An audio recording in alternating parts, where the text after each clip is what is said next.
Um pouco. Aí, deu certo. Ok. O texto, então, que nós vamos fazer uma breve meditação nele é o de 1 Crônicas, capítulo 13. Primeiro livro das Crônicas, capítulo 13. E essa é uma passagem, sim, já bem conhecida. Eu tenho voltado nela esses dias, porque tenho feito alguns estudos sobre o princípio regulador do culto. E esse é um dos textos, prova, né? Um dos textos utilizados para demonstrar esse conceito do princípio regulador do culto. Mas nós vamos tentar tirar algumas lições aqui, né? Desse texto em que Davi, o rei Davi, ele tenta levar a arca de volta para a cidade que se tornou a capital do reino, né? Sião. Nós vamos ler então e meditar um pouco nesse texto. Não é? 1 Crônicas 13. Vou fazer a leitura aqui, a minha versão é Almeida Corrigida e Fiel. E Davi tomou conselho com os capitães dos milhares e das centenas, e com todos os líderes. E disse Davi a toda a congregação de Israel: se bem vos parece, e se isto vem do Senhor nosso Deus, enviemos depressa mensageiros a todos os nossos outros irmãos em todas as terras de Israel, e aos sacerdotes, e aos levitas nas suas cidades e nos seus arrebaldes, para que se reúnam conosco, e tornemos a trazer para nós a arca do nosso Deus, porque não a buscamos nos dias de Saul. Então disse toda a congregação que se fizesse assim, porque este negócio pareceu reto aos olhos de todo o povo. Convocou, pois, Davi a todo o Israel, desde Sior do Egito até chegar a Ramate, para trazer a arca de Deus de Kiriat Jearim. E então Davi, com todo Israel, subiu a Baalá de Kiriat Jearim, que está em Judá, para fazer subir dali a arca de Deus, o Senhor que habita entre os querubins, sobre a qual é invocado o seu nome. Levaram a arca de Deus da casa de Abinadab sobre um carro novo, e Uzá e Aiô guiavam o carro.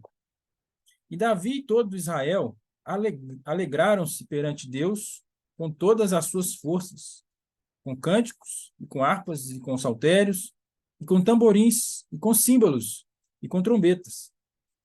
E chegando à eira de Quidom, estendeu Uzá a sua mão para segurar a arca, porque os bois tropeçavam. Então se acendeu a ira do Senhor contra Uzá, e o feriu, por ter estendido a sua mão à arca, e morreu ali perante Deus. E Davi se encheu de tristeza, porque o Senhor havia aberto brecha em Uzá. Por isso chamou aquele lugar Perez Uzá, até o dia de hoje. E aquele dia temeu Davi a Deus, dizendo: como trarei a mim a arca de Deus? Por isso, Davi não trouxe a arca a si, a cidade de Davi, porém a fez levar à casa de Obed-edom, o giteu. Assim ficou a arca de Deus com a família de Obed-edom 3 meses em sua casa. E o Senhor abençoou a casa de Obed-edom e tudo quanto tinha. Amém. Então, esse texto de 1 Crônicas 13, ele narra uma fase do reinado de Davi que estava em sua ascensão, né? Davi tinha acabado de ser coroado rei de todo Israel, né? Tanto Judá quanto Israel. E isso aconteceu assim com um entusiasmo muito grande de todo o povo de Israel, tanto os líderes quanto o povo, a congregação. Então, Davi, que já era ele já era o herói de Israel, né? Mesmo na época do reinado de Saul, o grande herói da nação, aquele que conduzia as batalhas, que foi motivo até de ciúmes de Saul, ao ponto de querer matar Davi por conta disso. O grande herói de Israel era Davi, que já tinha sido ungido pelo o profeta Samuel para ser o rei de Israel. E aqui, então, chega esse momento em que Deus abençoa Davi para que ele alcance também a boa vontade, o interesse da nação de aceitá-lo como rei. E então, um ponto de vista civil, ponto de vista militar também, o reino estava muito bem estabelecido, né? A sociedade de Israel estava agora muito bem estabelecida com o seu novo rei, o grande, vitorioso herói Davi. Então era um momento de muita alegria para o povo. Mas Davi percebeu que ainda faltava uma coisa, né? Faltava uma coisa, e aliás era a coisa principal, que era é, reestabelecer ou colocar novamente sobre as bases mais sólidas a religião do povo, né? A vida espiritual da nação. E isso, para que isso acontecesse, seria necessário também que a Arca de Deus ela retornasse para o seu lugar devido. Davi tinha feito de Sião a capital do reino, né? E agora ele quer então levar a Arca de Deus, que significava, simbolizava a, o próprio Deus, a presença dele, era como se fosse o seu trono físico, né? Visível, diante do povo.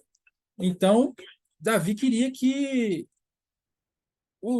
a Arca de Deus, então, que simbolizava a sua presença, estivesse ali presente também no reino. Para que a coisa ficasse completa, né? Não só uma estrutura civil, militar muito bem fundamentada agora, mas que a vida com Deus, a vida religiosa do povo, também pudesse estar muito bem fundamentada.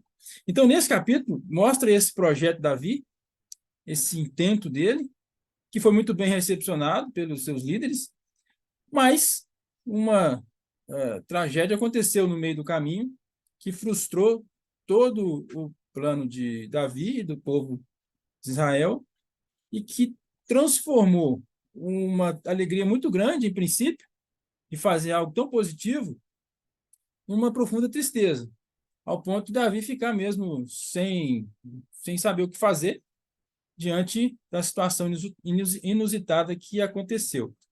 Então a gente percebe no começo do capítulo que Davi ele tem uma intenção muito boa, né? Ele tem um bom começo no reino dele. Davi foi aquele que andou segundo a vontade de Deus em tudo que ele fez, né? Obedeceu ao Senhor, pecou muito, né? Cometeu muitos pecados. E este capítulo, por exemplo, é um dos episódios negativos desse reinado de Davi. Mas ele sempre teve, assim, intenções muito positivas, que concordavam, que estavam em harmonia com aquilo que era a vontade de Deus. E esta era uma delas, né? Então ele queria começar muito bem o reinado, estava mesmo começando muito bem. Só que Davi, a gente já percebe no primeiro capítulo, que ele não quer fazer nada sozinho, embora ele fosse o rei absoluto da nação, né? Aquele que representava o próprio Deus. Mas ele, como líder que era, o que ele faz nesse projeto dele de restaurar a vida espiritual do povo? Ele queria envolver todo o povo, a começar pelos seus líderes. Então ele animou, ele incentivou os líderes, né? Tomando o conselho deles, procurando saber se eles estavam engajados com ele nessa mesma intenção, né? Primeiro para honrá-los, né? Porque eles eram líderes, eles tinham que ser reconhecidos, né? Eles eram homens de extrema importância para o reinado de Davi e eles precisavam ser de fato reconhecidos, mas também para que eles tomassem cada um deles a sua responsabilidade como líderes, né? Então Davi primeiro chama os líderes. Ele diz aqui no versículo, o cronista diz no primeiro versículo, Davi tomou conselho então com os capitães de milhares, de centenas e com todos os líderes. Ele compartilha com eles desse projeto, dessa necessidade que há da nação se voltar novamente para Deus, trazendo a arca.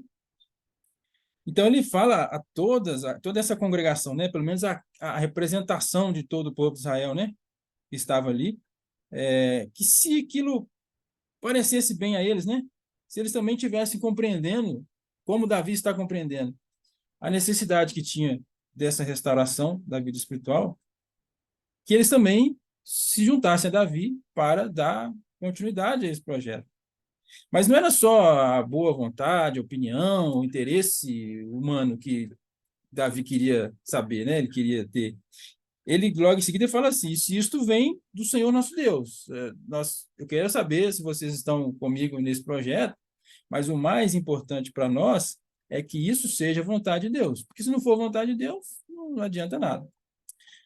Mas é muito óbvio que era a vontade de Deus, porque era isso mesmo que se esperava que se fizesse, né?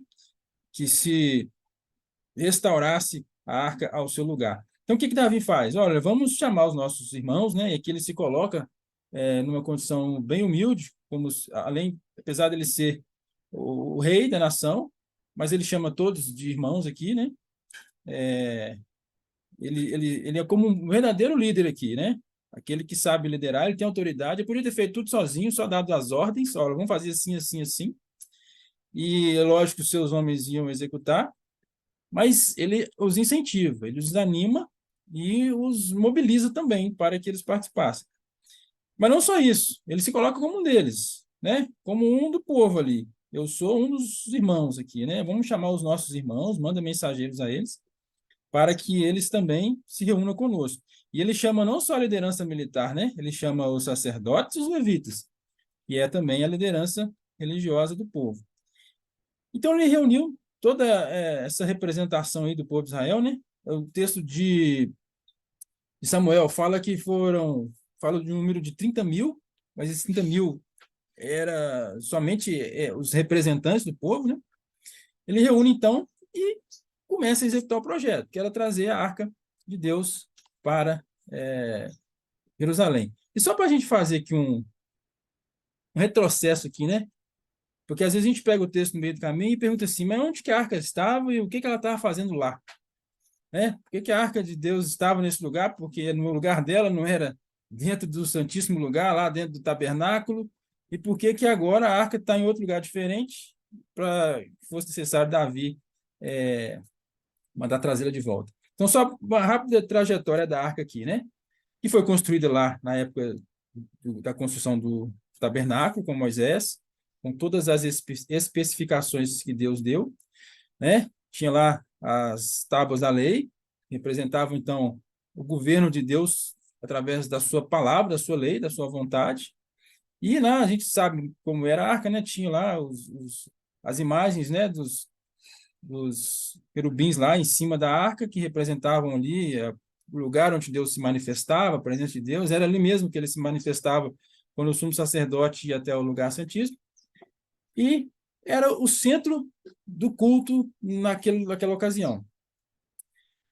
Todas as vezes que o tabernáculo, que era necessário ele ser desmontado e o povo fizesse suas peregrinações e montar novamente o tabernáculo em outro lugar, havia todo um ritual que Deus estabeleceu para que esses objetos santos e santíssimos pudessem ser transportados, né? Nem todas as pessoas podiam olhar para eles e muito menos tocá-los. Isso era o papel do sacerdote. O sacerdote entrava no santo lugar, começava a desmontar, cobria a arca com o véu do templo, ele cobria a arca, e depois os levitas do tempo de Coate, né, os coatitas, que eram encarregados de carregar a arca. Passava-se, então, os dois varais, e 6 levitas colocavam a arca sobre o ombro e iam caminhando junto com o povo até chegar ao lugar que seria montado o tabernáculo, e aí se fazia nova montagem, e assim era o procedimento com a arca. Um episódio que acontece que a arca também é retirada do seu santo lugar foi quando o povo estava no seu transporte para passar para Jericó, né? Então, a gente lembra dessa passagem em que os sacerdotes vão com a arca na frente, abre-se o Rio Jordão, o povo entra lá em Canaã. Então, é um episódio que mostrava a presença de Deus indo à frente do seu povo. Mas a arca voltou a estar lá no tabernáculo. Quando os filhos de Eli, Ofni e Finéias, que já estavam cometendo grandes pecados, eles vão para a guerra, o povo de Israel vai para a guerra, sendo conduzidos por eles também, há uma derrota muito grande, né, do povo de Deus. Muito grande relativamente falando, né, porque 4.000 homens morreram nesse episódio. O que eles pensaram em fazer? Nós vamos levar a arca conosco para a batalha. Era uma uma iniciativa, assim, é uma coisa inusitada. Acho que ninguém nunca tinha pensado fazer algo semelhante lá em Israel, né? Mas o que eles pensaram? Vamos levar a arca conosco. E Deus vai nos dar a vitória porque ele estará presente conosco. Mas daí a gente começa a perceber uma coisa: a presença da arca nem sempre significava a real presença e aprovação de Deus. Porque nessa ocasião que eles foram para a guerra com a arca, houve uma derrota aí sim muito mais significativa, porque a primeira tinha morrido 4.000. Na segunda, que estavam com a arca, morreu 30.000 homens de Israel nessa batalha que eles perdem para os filisteus. Uma derrota vexatória, uma coisa assim muito trágica para povo de Israel, né? Uma página muito triste da história de Israel. Tanto que a notícia, quando chega, que morreram também Ofni e Finéias lá, e a arca foi tomada pelos filisteus, quando chega essa notícia para Eli, ele acabou até morrendo diante da notícia que ele recebeu. É, Agora voltou. voltou, né? Voltou. Esse Ok. Zoom às vezes trava, né? Não sei se foi aqui ou foi. Não sei, porque fechou e abriu de novo aqui. Ah, Mas vamos lá. Então, a arca foi tomada e ficou lá na terra dos filisteus.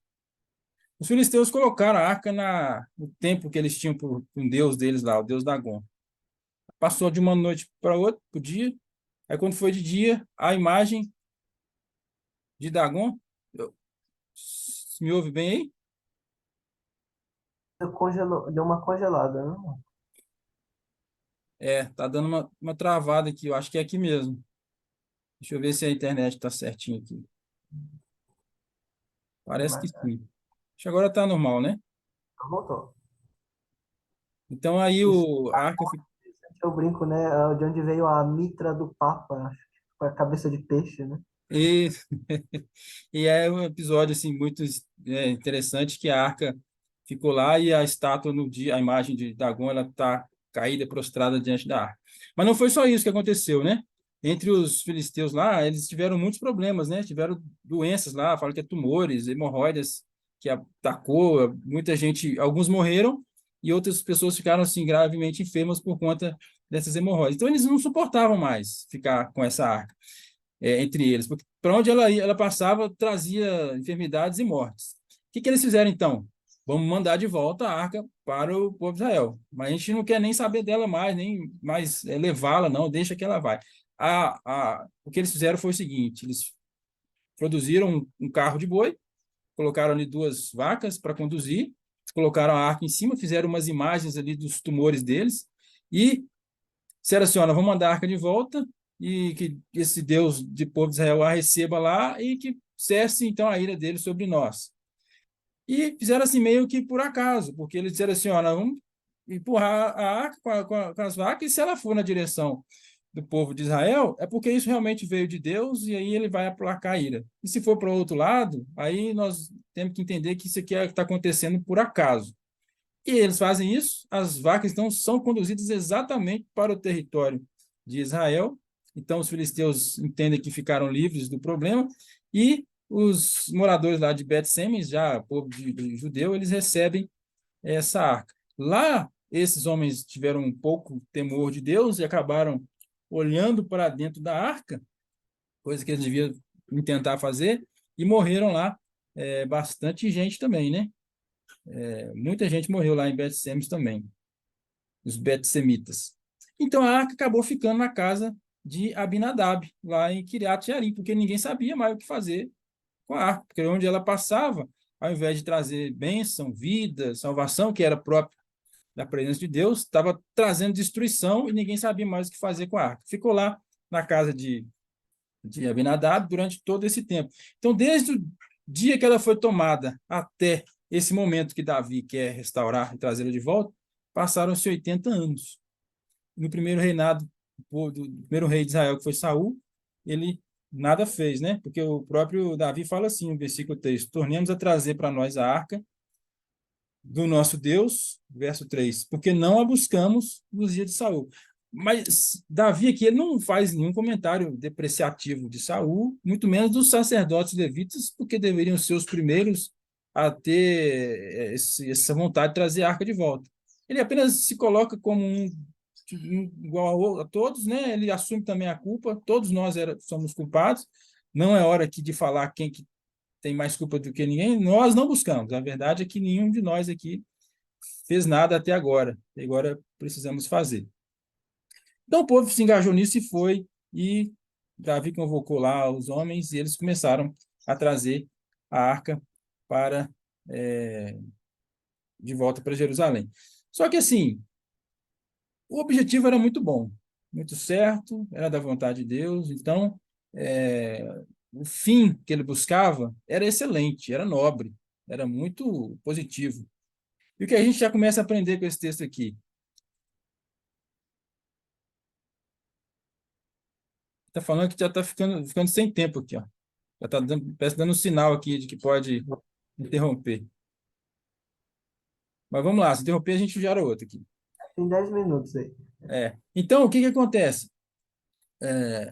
Quando nós individualmente, né, a Igreja de Deus, a liderança da igreja, tem os melhores propostas, melhores objetivos, né, que os fins são muito positivos, os meios para chegar a esse fim, eles também têm que ser nobres e positivos e corretos, né? Aqui a gente cai naquela velha máxima, né? Os fins não justificam os meios, né? É, porque o que que Davi faz? Tudo certo até aqui, né? Como líder, ele está indo muito bem. Só que em momento algum não apareceu ninguém até agora para dizer assim: peraí, alguma coisa até agora não está certa aqui. Como é que nós vamos fazer para transportar? O que que eles fazem? Eles copiam a maneira de transportar a arca que foi feita pelos filisteus. Eles colocam a, a arca em cima de um carro de boi, um carro novo, eles, né, um carro que nunca tinha sido usado, e vão fazer o transporte copiando, imitando a maneira que os filisteus fizeram.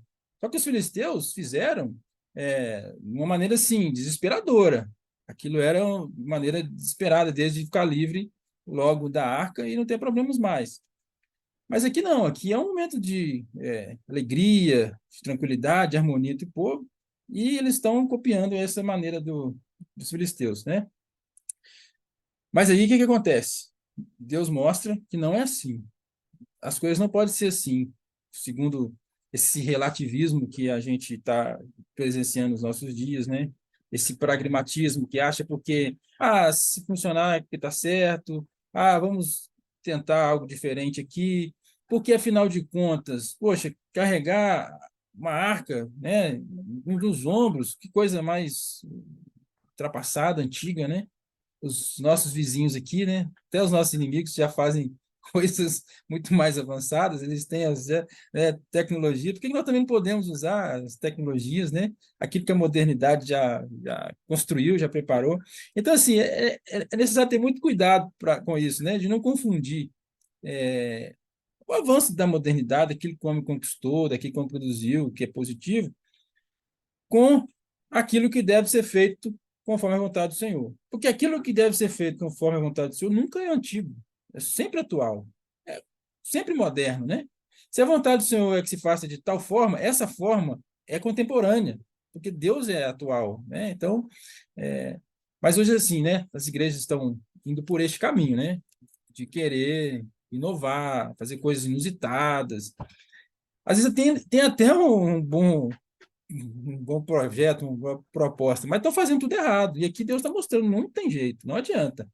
Pode ter, e olha só, tinha muita alegria, sincera, não era uma alegria falsa, né? O povo cantava com todas as suas forças. O texto fala que, no verso 8, Davi e todo Israel alegraram-se perante Deus com todas as suas forças, com cânticos, eles cantavam. Era uma alegria muito grande, mas não adianta. Por mais que se envolva o coração e o coração haja, né, sinceridade, não adianta se não estiver fazendo as coisas da forma certa. E aqui a gente, né, lembra de outro ensino que já é comum, né, conhecido, né? É, que as boas intenções, elas não justificam os seus erros, né? Você pode ter as melhores das intenções para com Deus, suas coisas com Deus, mas é necessário fazer a coisa certa. Porque esse negócio de, mas Deus está preocupado com a minha intenção, né? Ele está preocupado com a minha vontade, ele vê meu coração aqui, o coração do povo aqui era muito sincero, isso aqui ninguém vai negar. Deus estava vendo essa sinceridade. Porém, esse episódio trágico aqui nos ensina, e ensinou terrivelmente para Davi e o povo de Israel, que com Deus não é assim que funciona.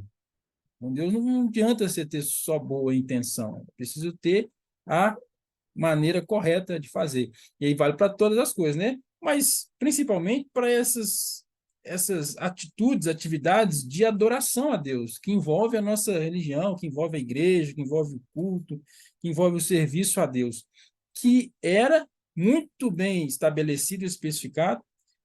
A regra era muito clara com relação a como se transportava a arca, e, portanto, não pode haver uma negligência para com isso. E foi exatamente isso que Uzá ele fez, né? Não sei se é nesse texto aqui, deixa eu ver aqui, ou é no texto de 2 Samuel, que fala que ele foi negligente. Em uma tradução fala que é isso, é uma negligência dele. Mas, enfim, vamos continuar aqui. Acho que, irmão, Oi? acho que esse texto mesmo, verso 10. Deixa Acho eu que é ver, verso 10. Isso. Então se acendeu a ira do Senhor contra Uzá e o feriu por ter estendido sua mão à arca, e morreu ali perante o Senhor. Mas eu acho que o texto lá de Samuel que fala e usa a expressão negligência, por sua negligência, né? Mas, enfim. Então, veja, é essa situação, né? Que Deus quer nos ensinar aqui. Não adianta ter bons começos, bons projetos nobres, se a gente não fizer a coisa conforme a vontade de Deus, e as melhores intenções nossas não vão nos isentar né, das nossas responsabilidades. E outra coisa, né? O que parece aqui que é a ideia, né? Uma lição que a gente pode tirar aqui, né? Que nossas ideias, elas nunca são melhores que as ideias de Deus. Alguém pode pensar assim, mas que dureza, né? Muito dura aqui a ira de Deus. Porque a arca ia cair. O que o texto parece demonstrar é isso, né? Para quem está lendo assim, pô, a arca, os bois tropeçaram, a arca pendia, parece que ia tombar, por isso que usar foi, né? Nesse intento de tentar segurar. Aí, o que que a gente pode tirar a direção aqui? É o que eu creio, né? Que Deus faz. Primeiro, ele não vai deixar a arca cair. Não vai. Esse é o ponto. É, por mais que pareça, nós não precisamos ajudar Deus em nada, nesse sentido, né? Aquilo que ele estabeleceu, por exemplo, o culto dele, o governo da igreja, as coisas que ele estabeleceu, elas vão acontecer segundo a vontade de Deus, por mais que pareçam que algo está errado. E, na verdade, o problema aqui não tinha nada a ver com Deus, tinha a ver com a atitude do povo de não fazer a coisa corretamente. Então, aquilo que não começa certo, em algum momento vai se manifestar ali o problema. Mas a outra coisa, a atitude do cristão, com a responsabilidade que tem, como tinha usar, era de obedecer a Deus. Né? Primeiro ponto, Deus não vai deixar as coisas dele, as coisas santas dele, cair, no sentido da arca cair aqui. Primeiro. Segunda, meu papel é obedecer. O que eu tenho que fazer? A lei diz que eu não posso tocar na arca. Aí é como dizer assim, vai, que ela cai então, né? Porque eu não vou desobedecer a Deus para tentar ajudá-lo. Então, o que Uzá jamais podia fazer? E é por isso que ele morreu. Pôr a mão na arca. Ele não podia.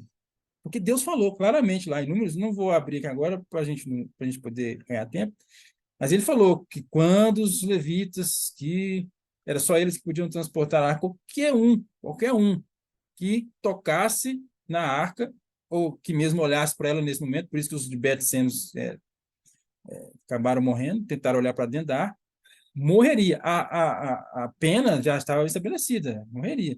Então, assim, o que que acontece? Parece que, às vezes, quando se torna muito familiarizado com as coisas de Deus, acostumado com as coisas de Deus, e pode ser o que aconteceu aqui com o Zai, com o povo de Israel, parece que esse ano, acho que Deus não está tão rigoroso assim como ele estava antes, né?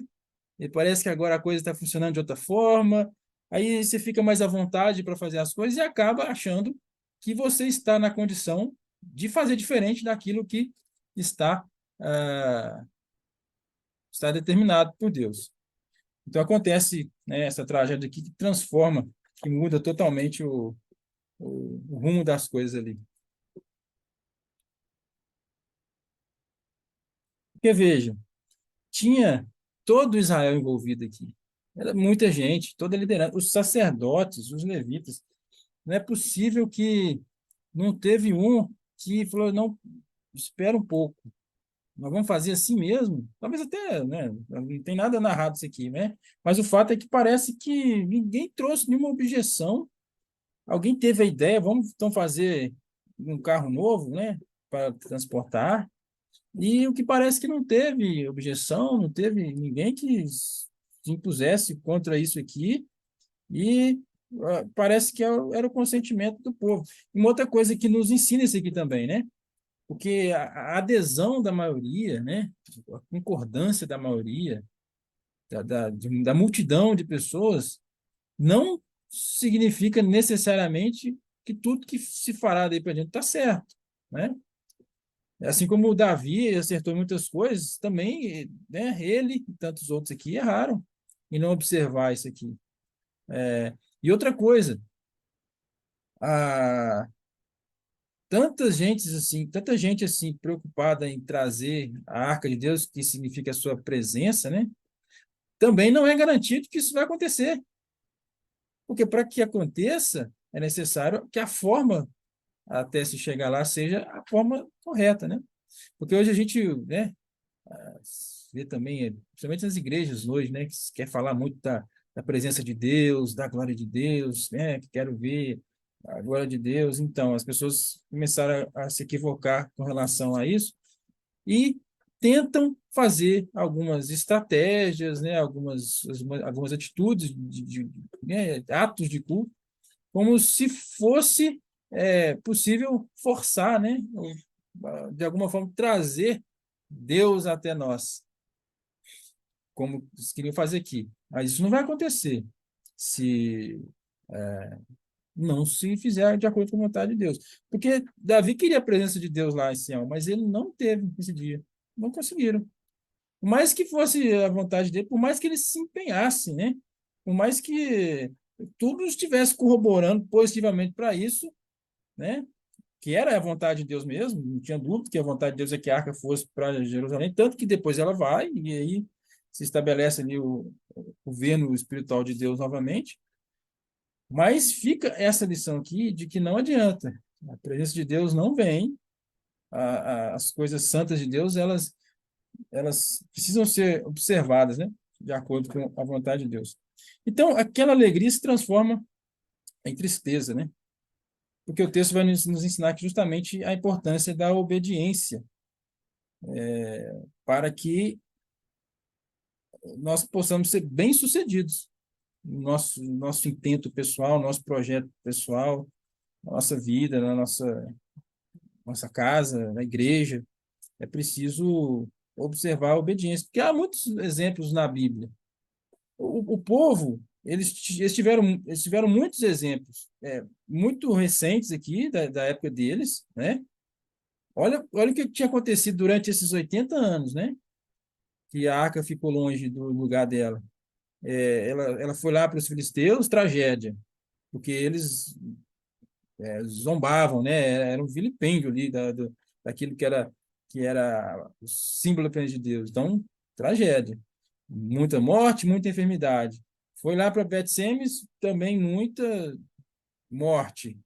Então, eles tinham que já ter assim, uma preocupação muito mais séria agora, de um cuidado que eles tinham que ter com as coisas de Deus. Então, não era possível admitir que qualquer coisa saísse ali do que Deus estava prescrito com relação às coisas santas, porque eles tinham evidências próximas deles ali de como que eles deveriam tratar as coisas santas de Deus.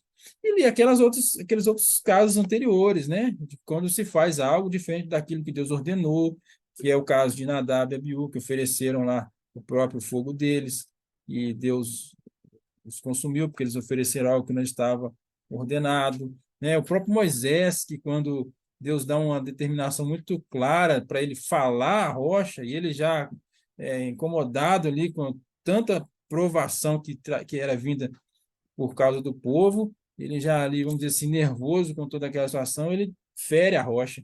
E Deus desagrada disso, mas era para falar, não era para ferir. É algo muito claro que Deus quer. Então, assim, o povo de Deus já tinha, nessa ocasião aqui, muitos exemplos é, práticos de como que Deus trata aqueles que não levam a sério a observância da sua palavra. Não era para eles cair nesse tipo de erro aqui mais, né?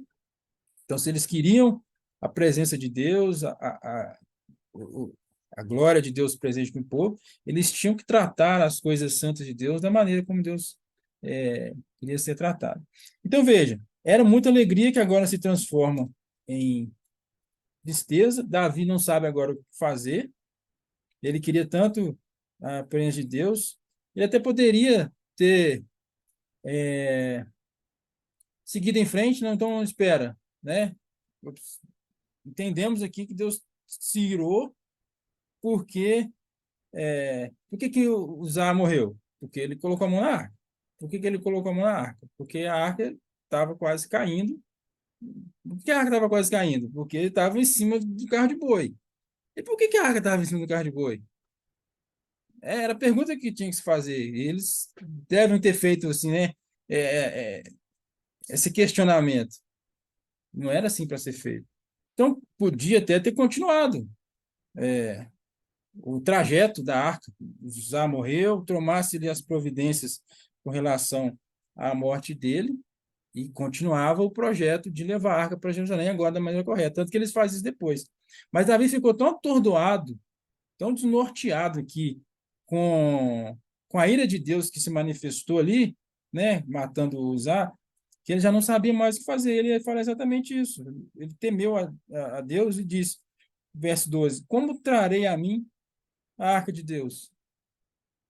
Aí talvez veja também a sua memória esses episódios que nós estamos aqui, dos filisteus, né? E, então, a arca, que era para ser bênção, aqui significou, diante do pecado do povo, né, do erro do povo, um momento de muita tristeza, de muita angústia aqui, Davi. Então, cessa todo o cântico, cessa toda a festa, cessa toda a expectativa, toda a vontade, né? O coração do povo devia estar assim muito entusiasmado, porque nesse contexto todo, Davi agora é o grande rei, militarmente falando, estamos muito bem, porque o grande herói agora é o nosso, ele que vai conduzir as nossas guerras, né? Estamos aqui, o povo estava unido, porque houve uma divisão entre o povo, né? Judá, de Israel, mas agora com Davi não. Davi agora é rei, tanto em Hebron quanto em todo Israel. E agora ele é o rei de Israel, o povo está unificado, um só pensamento. Quando Davi convoca, o povo logo atende. Então, assim, não tem um momento melhor da nação de Israel do que esse período que Davi sobe ao trono. Era um período assim de completa harmonia em todos os aspectos do reino. Mas de repente tudo vai, né, vai por água abaixo porque e perceba, né, é Deus mostrando que não adianta. Pode estar tudo muito alegre, né, mas se não observar a vontade dele, aí a tristeza virá. Davi então ele não sabe o que fazer. Ele disse: olha, vamos deixar a arca onde a gente conseguir deixá-la aqui o mais próximo possível. E ela foi deixada, então, na casa de Obed-Edom, que era um sacerdote, né? Deixou a arca na casa de Obed-Edom e, para surpresa de todos, porque imagina agora Obed-Edom recebendo a arca na casa dele, né? Depois de toda essa trajetória destruidora, terrível, né? Por onde a arca passa, ela está trazendo morte e destruição, né? Ela está trazendo morte e destruição entre os pagãos, entre os desobedientes, entre os irreverentes, entre os negligentes, entre aqueles que não querem fazer a coisa certa. É nessas pessoas, nesse contexto, que a arca está trazendo resultados negativos. Mas parece que Obed-Edom ele deve ter dito assim: não importa eu fazer aquilo que é a vontade de Deus. Se eu fizer aquilo que é a vontade de Deus, vai dar tudo certo, porque é isso que Deus ensinou na sua palavra, na sua lei. E ele recebe, então, a arca na casa dele. Durante 3 meses, a arca ficou na casa dele. E o texto diz que o Senhor abençoou a casa de Obed-Edom e tudo quanto tinha. Então, a arca de Deus, a presença de Deus, ela traz a bênção de Deus, onde aqueles que ali estão, eles buscam a Deus de acordo com a sua vontade. Então, esse texto que eu tenho, é um dos textos sobre o princípio regulador do culto, ele nos ajuda a entender isso, né? Sobre o culto. O que é o culto a Deus? É aquilo que Deus mesmo prescreveu para que seja feito. É aquilo que é a vontade de Deus. Fazer qualquer coisa diferente disso, nós corremos esses riscos aqui, e são riscos sérios. O problema de hoje é que é o seguinte, às vezes nós não vemos, né? Às vezes não, nós não temos visto pessoas como Uzá caindo morto porque faz as coisas de qualquer jeito, as coisas de Deus. E isso é um problema muito mais grave, muito mais sério, porque se Uzá já estava familiarizado, acostumado com essas coisas ali, né? A arca já está sendo, né? Já foi até parar na terra dos nossos inimigos, então eles talvez acharam que a coisa já não fosse tão mais criteriosa e rigorosa assim, estavam familiarizados. Imagina hoje que nós não temos visto esse tipo de manifestação de ira de Deus. E aí o que acontece no coração dos homens? Ué, Deus não tá irado conosco? É porque tá certo, né? Deus poderia ter deixado a, a coisa fluir, chegar lá em Jerusalém. E aí, o que eles iam acreditar? Não, tá certo, carregar a arca no carro de boi, tá certo. Deus se agradou disso, porque ele não nos destruiu. E esse é o problema de hoje, né? Porque, assim, aparentemente, Deus não está manifestando ira. Não está caindo fogo do céu, não está consumindo lá, quando chega no altar, com um fogo estranho, né? Com uma invenção maluca lá, que se coloca no meio do culto. Deus não está fazendo isso. Não está matando ninguém, né? Não está fazendo como ele fez com Ananias e Safira, que inventaram uma história lá que não é verdade. Então, assim, mentiras estão sendo contadas por aí. Deus não está fulminando ninguém também. Aí acontece um problema muito mais grave, que é uma familiaridade muito maior e aquela sensação de que o que eu estou fazendo está certo. E aí a pessoa vai se afundando cada vez mais nas suas inovações, nas suas ideias, porque ela acha que está tudo bem, né? Mas não está. É preciso consultar a palavra de Deus. Se não estiver de acordo com a palavra de Deus, não pode ser admitido, principalmente quando nós estamos falando com relação ao culto a Deus, que é muito bem regulado, né? Tem coisas na nossa vida, assim como no culto também, que são situações das circunstâncias, né? Lembra que daquele aspecto do princípio regulador, nós temos no culto as coisas que são fixas e invariáveis, nós temos aquilo que a própria Constituição de Fé fala que são circunstanciais. E aí a gente faz de acordo com o que é comum às sociedades, né? E é comum à razão, né? À luz da natureza, né? Que é o texto que os puritanos usavam muito, inclusive aparece na Confissão de Fé. É aquilo que diz respeito à sabedoria humana, mas que nós cristãos fazemos sempre à luz de todo o contexto da palavra de Deus. São as coisas que não estão nem, a Bíblia não fala nem que sim, nem que não, são coisas triviais, como, por exemplo, o horário do culto, vai ser de manhã, vai ser essas coisas que são as circunstâncias, né? Essas coisas nós podemos manipular, podemos mexer, podemos alterar. E faz parte da vida alterar essas coisas de acordo justamente com as circunstâncias. Mas aquilo que Deus prescreveu, não. Essas aí não podem ser manipuladas por nós, né? Não pode. E aí não pode ser substituídas nem alteradas. Como aconteceu aqui, fizeram uma alteração não permitida por Deus, não ordenada por Deus, e a coisa acabou indo mal. Quando a gente chega lá no capítulo 15, só para a gente já encerrar aqui, ó, no capítulo 15, aí sim, a segunda tentativa de Davi de levar a arca para Jerusalém, aí ele fala assim, a partir do verso 12, 1 Crônicas 15, 12. Davi disse-lhes: Vós sois os chefes dos pais entre os levitas. Ele está chamando os levitas ali, os sacerdotes e os levitas. Santificai-vos, vós e vossos irmãos, para que façais subir a arca do Senhor, Deus de Israel, ao lugar que lhe tenho preparado. Porquanto vós não a levastes na primeira vez.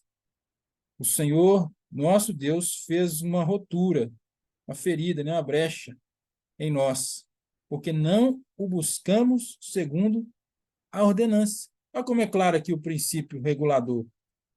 Estava escrito na lei como que se faz com a arca. Estava muito bem escrito lá, era só ler, consultar. Vamos fazer exatamente o que Deus fez. Quando não fizeram exatamente o que Deus fez, Deus não aceitou. Ele não aceitou. Ao invés de manifestar o amor, a bênção dele, ele manifestou a ira. Mas aí Davi fala assim, ó, por que que nós fizemos errado? Porque nós não o buscamos segundo o que estava ordenado. Ah, mas é proibido, então, levar a arca no carro de boi? É essa pergunta que se faz para ah, mas isso é proibido? Da onde está na Bíblia falando que é proibido? Os filisteus não fizeram e não deu certo, porque os filisteus eles eles acreditaram a coisa à providência divina. Se as vacas levarem a arca para Jerusalém, para o território de Israel, no caso foi para Bet-Semes, é porque Deus é que está fazendo isso. Ele que trouxe mal para nós e ele então vai extirpar o mal. E as vacas foram exatamente, elas não foram para outro lugar, foram exatamente, ou seja, a providência de Deus conduziu o carro de boi com a arca para Bet-Sem. Então, o que os filisteus disseram? É a providência de Deus, né? E ele que está fazendo isso. Então, agora nós vamos ficar livres. Tanto que quando chegou lá, eles sacrificaram, lá em Bet-Sem, o povo de Israel sacrificou as vacas, né, porque eles receberam a arca de volta, então eles se alegraram com isso, né? Fez um sacrifício lá e na verdade, Deus cessou a ira dele sobre os filisteus, por essa razão. Mas aí agora Davi está dizendo assim, não, mas deu certo para os filisteus, porque eles estavam em outro contexto, em outra situação, aí deu certo para eles, né? Eles estavam num ato desesperador. Aqui não, aqui nós temos que fazer o que está ordenado, né? E aí continua dizendo assim, ó, verso 14, santificaram-se, pois, os sacerdotes, os levitas, para fazerem subir a arca do Senhor Deus de Israel. Os filhos dos levitas trouxeram a arca de Deus sobre os seus ombros. Era assim que tinha que ser feito. Pelas varas que nele havia, como Moisés tinha ordenado, conforme a palavra do Senhor. Esse aqui é um texto mais claro do que esse, que quando Deus está tratando do culto, né, das coisas ordenadas, precisa ser executado em conformidade com a palavra do Senhor. Ó, conforme Moisés tinha ordenado, conforme a palavra do Senhor. E disse Davi ao chefe dos levitas que constituíssem seus irmãos cantores para que com instrumentos musicais, com laúdes, harpas e símbolos se fizesse ouvir, levantando a voz com alegria. E ele designa aqui os levitas, que seriam, a partir de então, os cantores. E, aliás, há um detalhe, né? É aqui que a salmodia é introduzida no culto. Até então, não se cantava, não se oferecia música com cânticos e instrumentos na celebração do sacrifício. A partir de agora, isso acontece, a partir desse momento aqui, que começou a acontecer na primeira tentativa que deu errado. Davi também ia cantando. Agora aqui estabelece a música no culto, né, os cantos inspirados por Davi e os outros profetas músicos, né, que Davi escolhe entre os levitas, e começa então a fazer parte do culto o cântico dos salmos, junto com acompanhado com os instrumentos musicais, né?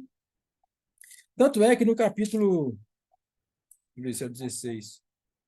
No capítulo 16, logo à frente aí, ó, depois que a arca é colocada lá no lugar que Davi preparou, Davi, então, verso 7, 16, 7.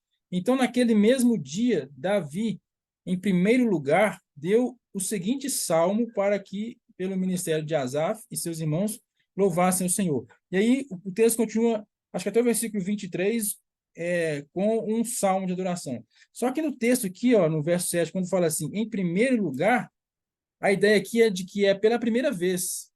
Davi deu pela primeira vez o salmo para ser cantado no culto, né?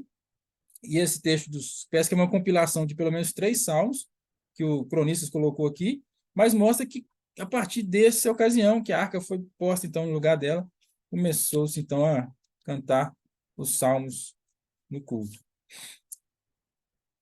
Ok, acho que é isso, né? Que por enquanto a gente pode falar desse texto aqui, 1 Coríntios 13. Só para recapitular aqui, né? Davi tinha bons projetos, né?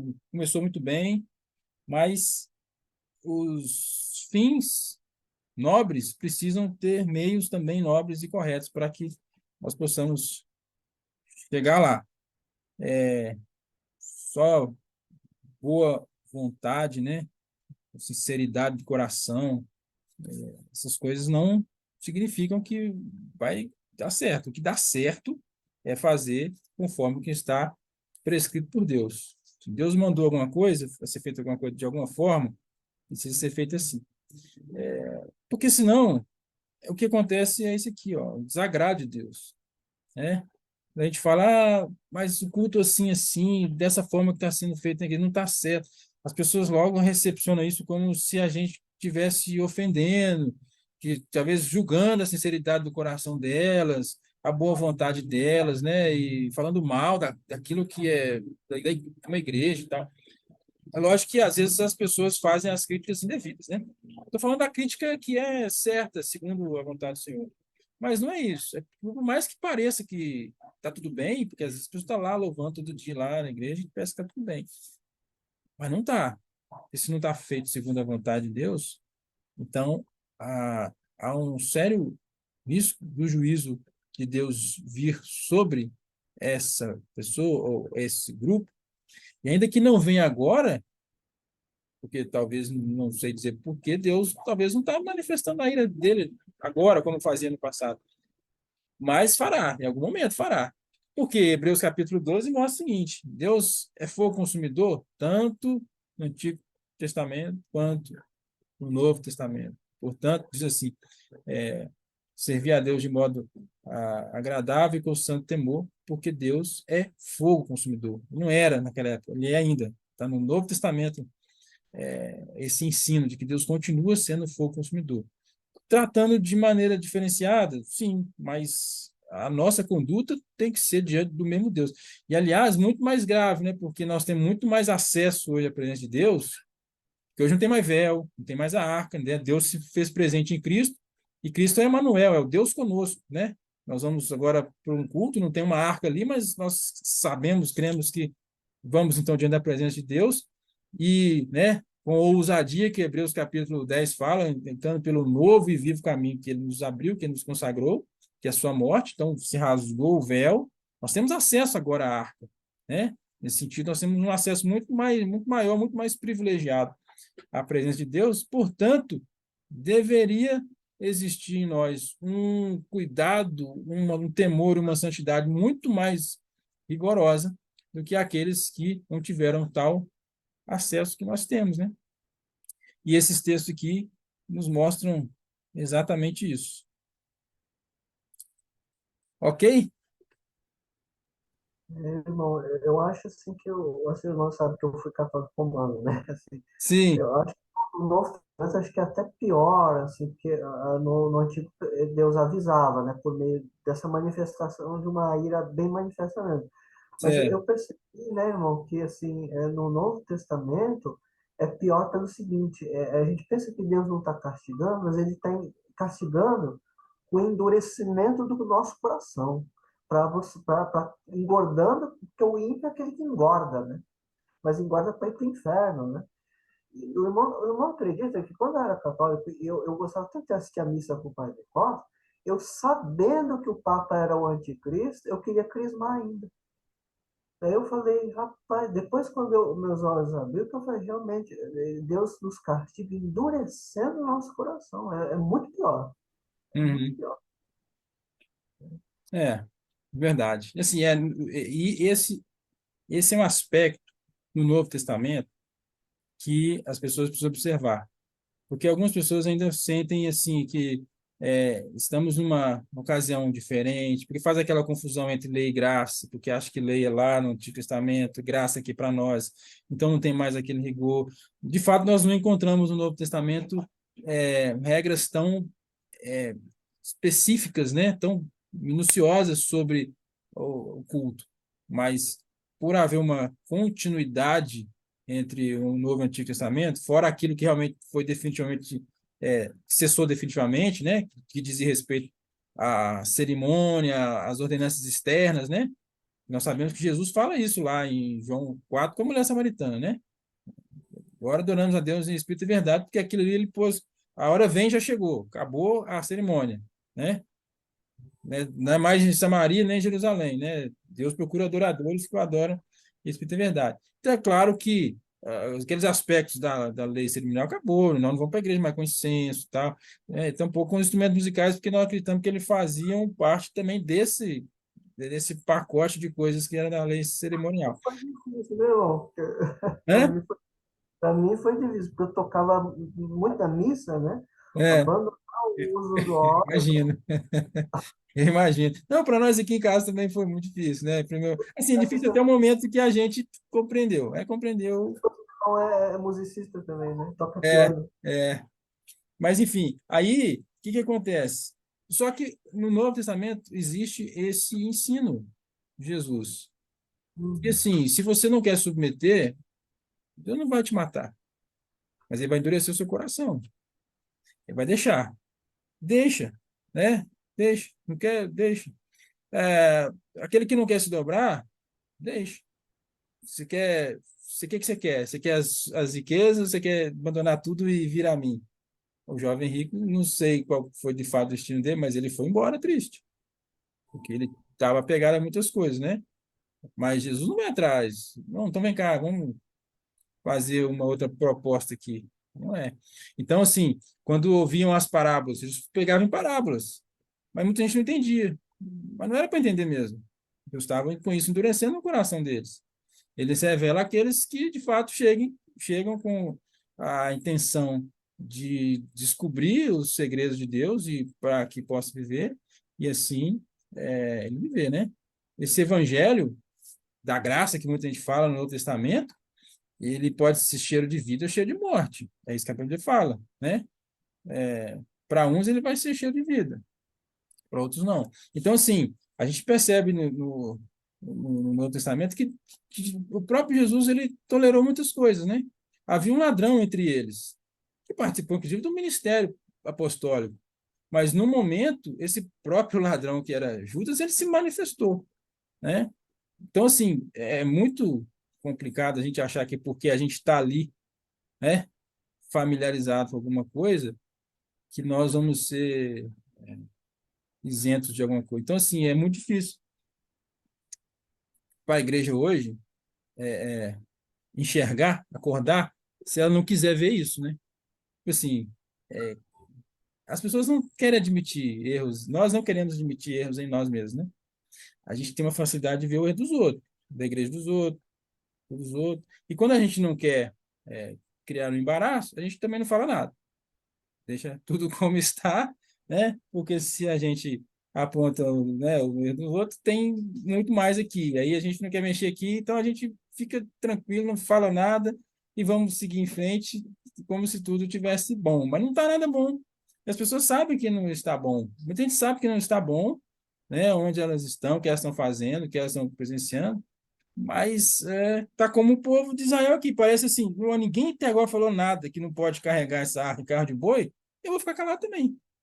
Porque eu vou, agora vai ser eu que vou me indispor com o rei, com o sacerdote. Se todos eles, ninguém está falando nada, eu aqui, o pobre humilde judeu aqui, da melhor das tribos de Judá, eu vou falar alguma coisa. Parece que é isso que estava acontecendo. Ninguém falou nada. Em Ninguém desvendar de lembrou. amizade. Ou porque não lembrou, ou porque não sabia mesmo, que talvez o tempo vai se passando, não vai se ensinando as coisas, ou porque lembrou, sabia, e mesmo assim não quis fazer.